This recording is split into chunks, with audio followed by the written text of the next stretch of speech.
నేను రిప్లేస్ చేసుకున్నాను. 1200 క్యాలరీస్ నాకు సరిపోయింది.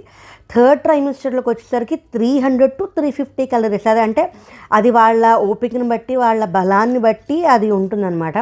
కొంతమందికి నీరసం కూడా వస్తూ ఉంటుంది కదా, కొంతమంది తిన్నా సహించదు, వాంతి అయిపోతుంది, అలా చాలా రకాలుగా ఉంటాయి. కాబట్టి కనీసం 300 to 350 క్యాలరీస్ డైట్ పెంచుకోవడం అవసరము. మిగతావన్నీ మనం మామూలుగా, అంటే ఇప్పుడు కొలుచుకుని తినమని నా ఉద్దేశం కాదు, కానీ ఉజ్జాయింపుగా చెప్తున్నాను.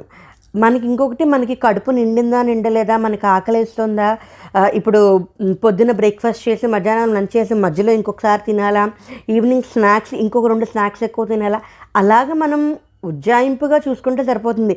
మరి ఇలాగ చెంచాలతో కొలుచుకుని తినమని నా ఉద్దేశం కాదు. కానీ సెకండ్ ట్రైమిస్టర్కి వచ్చేసరికి మనకి ఐరను, కాల్షియము, ప్రోటీను చాలా అవసరం అవుతాయి.